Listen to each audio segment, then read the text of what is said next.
nagpatotoo. Oy, good witness. I want to be. Hindi pa niya alam yun. Pero naging witness na siya. Saksi!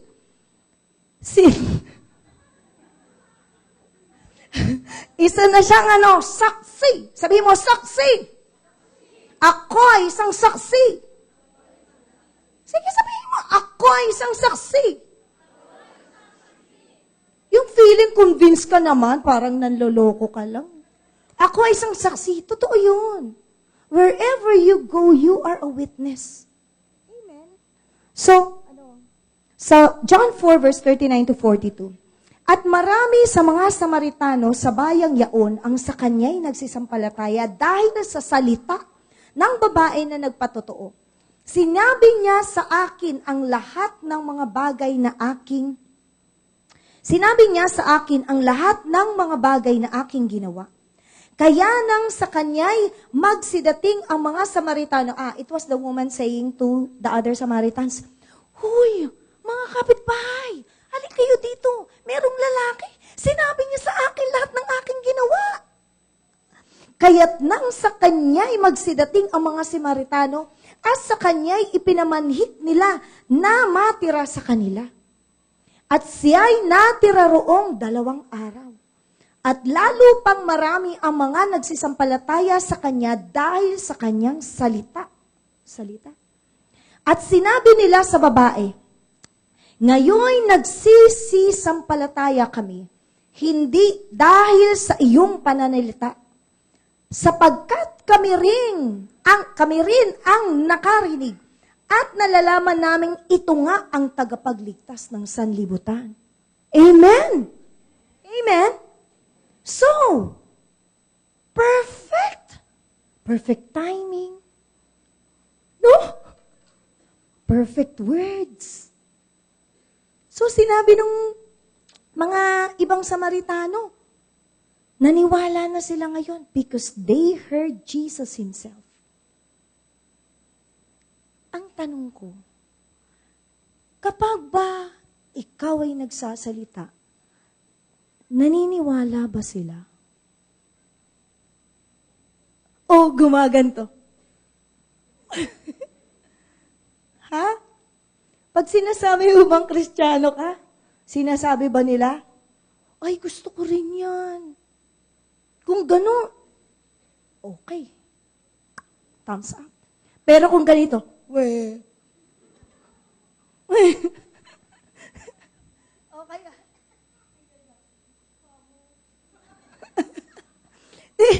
Ibig sabihin, may kailangan tayong baguhin. Ayusin sa ating mga sarili. Amen? Amen po ba? Amen. Hindi ako nagtitrip, Sabihin ng iba, ang lakas nito, Okay. Dito na tayo sa challenge. Yan. Jesus is our model soul winner. Etong sa passages na pinag-aralan natin, pinakita niya kung paano tayo effectively magwawagi ng kaluluwa. Amen? Dahil bawat kaluluwa ay importante sa Kanya. Mahalaga ba sa iyo ang kaluluwa? Amen? Mahalaga ba sa iyo ang kaluluwa ng mahal mo sa buhay? Amen? Mahalaga ba sa iyo ang kaluluwa ng nanay mo? Ng kapatid mo? Kapitbahay mo? Kaeskwela? Lahat ng KKK? Kakilala? Kung sila ay mahalaga sa iyo, ano pang hinihintay mo?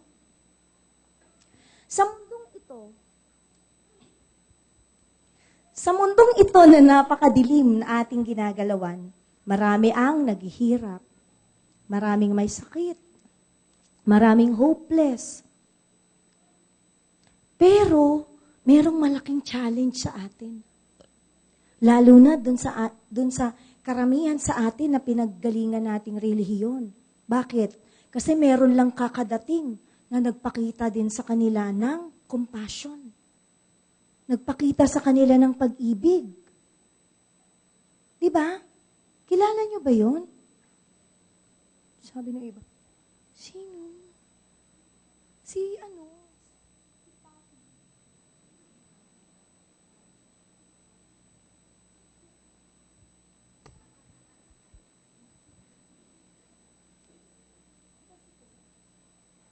Siyempre, nagpakita rin siya ng pag-ibig. Niyakap. Pero totoo, I admire him. Niyakap ang mga naaapi, nasalanta, niyakap. Yun nga, oh. Kaya nga ipag-pray din natin ang kaligtasan ng kanyang kaluluwa. Kung siya na hindi naman natin sobrang kapanalig, nagpakita ng pag-ibig sa mga taong nangangailangan, tayo pa kaya na may banal na espiritu? Amen? Yung pag-ibig na tinanggap natin galing sa Panginoon, it will compel us. Amen? Yun ang magbibigay sa atin ng abilidad. The biyaya also, the grace that came from God, will give us the ability to shed abroad His love also, na maisiwalat, ipahayag, ipamahagi ang kanyang pag-ibig. Amen? Alam niyo, napapasalamat ako sa Panginoon. Kasi, kung hindi ako sumunod sa Panginoon, hindi maliligtas sa mga sambahayan, ang mga kapamilya ko. So ngayon, kung nag-a-aspire kayo na masama niyo ang nanay niyo, ang tatay ninyo, ang mga kapatid ninyo, check niyo muna talaga. Am I being a good witness? Ako ba ay nagiging isang epektibo na saksi? Dati, yung tatay ko, ayaw nun magsimba. Kahit dyan, ayaw. Pero sabi niya, Katoliko daw siya. Sabi ko, Katoliko, ba't tayo magsimba? Basta may sarili lang akong gusto. May sarili akong kapamaraanan. Sabi ko, hindi ka Katoliko. Bakit marunong ka pa sa akin? Nangingialam ka pa sa akin? Syempre, kung Katoliko ka po, dapat pumupunta ka dyan. Pero dahil di ka pumupunta, hindi ka Katoliko. Sumama ka na lang kasi sa akin. Ayoko, may tamang panahon. Pero nung time na yon, nung mga unang panahon, siguro sumusunod ako sa kanya, pero ini-insist ko pa rin yung mga sarili kong gusto. No? Kasi basta sa aming mga magkakapatid, pag sinabi kong gusto ko to, ganun. Hindi niya nakikita si Kristo sa buhay ko. But then one day, God spoke to me. Parang, paano mo naman mapagwawagihan yan kung ikaw ganyan? Diba? So, I started asking the Lord to give me that grace. But then the Lord has already given me that grace. Ano na lang, lumabas na lang. Sabi ko, Lord, turuan mo naman ako na hindi ako maging Ang tawag kasi sa mga batang gano'n, di ba? Pasaway. Hindi ako maging pasaway. So, yung time na yon, talagang nagbabasa ako ng Bible, I started talaga na mag-develop din ng intimacy sa Panginoon. And the Lord starting changing my heart and changing our life. Alam nyo, isang araw, in-invite siya ni Pastor Ayan, di ba Father's Day ba yon? Yun. Alam nyo, hindi siya humindi. Praise God. And since that time on, I know tinanggap niya si Lord. At uma-attend na siya ng gawain. Ang tatay ko, ang nanay ko, ang kapatid ko, ang mga tita ko, ang mga pinsan ko, ang mga staff namin, ang iba kong mga kaibigan. And that is all is for God's glory. It is all for the glory of the Lord. Amen. Kasi gusto ko na makasama ko pa rin sila even after this age, after this life. Kung sa palagay mo, bakit ako hindi? Sabi sa Bible, consider your ways. Check din. No? Look up and then look inside. Ano ba yung mga bagay na naghahadlang sa'yo sa pagiging mabuti mong saksi? Kasi sabi sa Bible, God has commanded us to go, to go, to go, to go. To go. To go. To go. And make disciples, preach the word. Pero kung babasahin ka nila, paano? Ano ang nababasa nila? Maganda bang balita? O, ayokong basahin. Masamang balita. Alis na yan. No. Hindi ko po sinasabi yon dahil para i-condemn kayo, ha? Hindi. Hindi. Katulad nung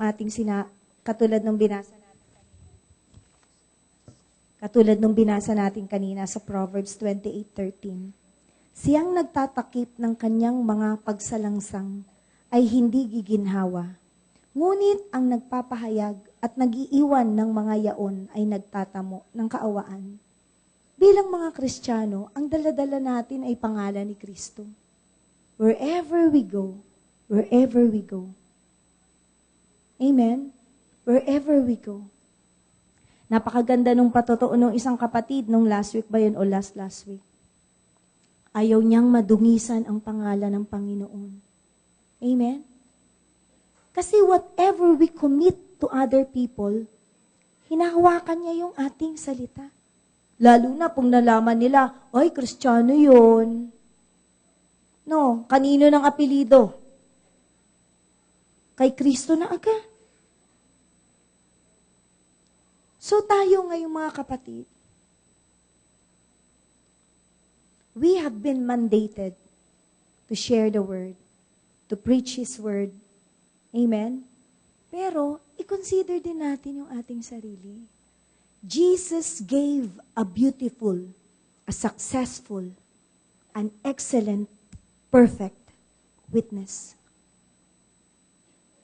Nung tinanggap natin siya, nanahan sa puso natin ang banal na Espiritu. That power is within us. Amen? The power is within us. Diba? Mayroon ka, I've got the power. The power is within you.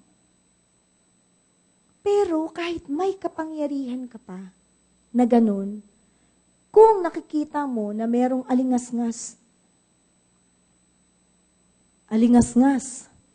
kaguluhan, salimuot na nangyayari sa iyong kaibuturan, ipacheck mo muna yan sa Panginoon. Ipasettle mo yan kay Lord so that you can minister effectively. Amen? Amen po? May natutunan po kayo ngayong gabi? Hapon? Sige, tayo po'y tumayo. Tayo manalangin.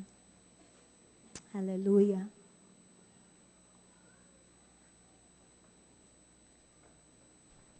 Thank you, Lord.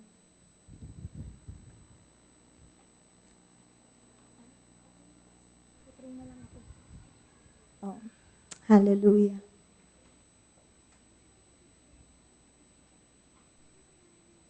Thank you, Jesus. Thank you, Lord. Panginoon, sa hapong ito, O Diyos, Lord, narinig namin ang iyong salita. Nakita namin at Lord, narinig namin kung paano ka, Jesus, naging isang mabuting patotoo. Dalangin namin ang biyaya, O God. Lord, ang kapangyarihan na sumasa amin to come forth, to come out in the name of Jesus, in your name, O God, so that we will be effective witnesses wherever we go. I thank you for the life of your people. I thank you, Lord God, for your mighty move today. Anuman ang aming narinig, O Diyos, Panginoon, hinahayaan ka namin, Panginoon, Lord, to cleanse us, to purify our hearts, O God. Panginoon, we do not allow anything, O God, to come in between you and us, O God. Panginoon, linisin mo kami patuloy, O God, na ikaw lang po, Panginoon, ang piliin namin na maghari, O God, sa aming mga puso. We thank you, Lord, for today. We give you glory in Jesus' name. Amen.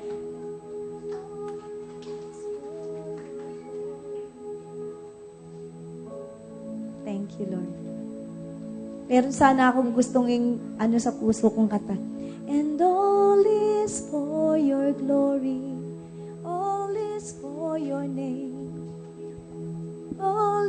for your glory, that in all things you may have the first place. Thank you, Lord.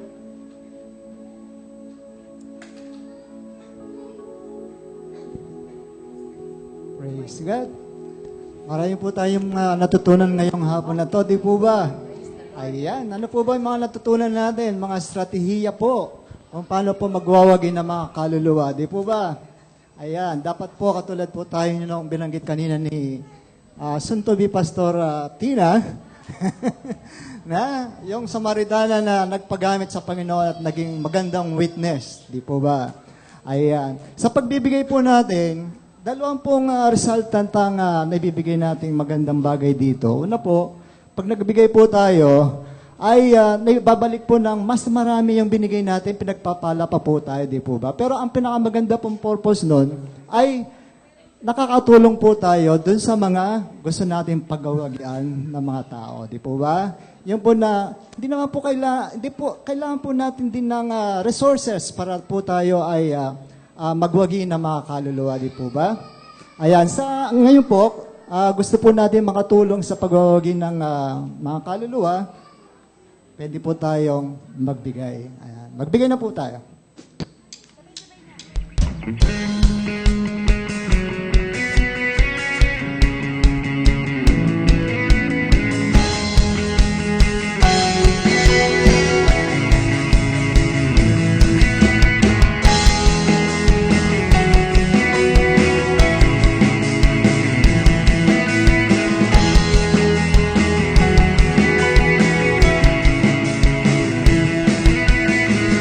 I want to scream it out from every mountain top. Your goodness knows no bounds. Your goodness never stops.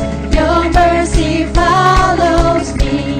Your kindness fills my life. Your love amazes me. And I'll sing because you are good, and I'll dance because you are good, and I'll shout because you are good to me. And I'll sing because you are good, and I'll dance because you are good, and I'll shout because you are good to me.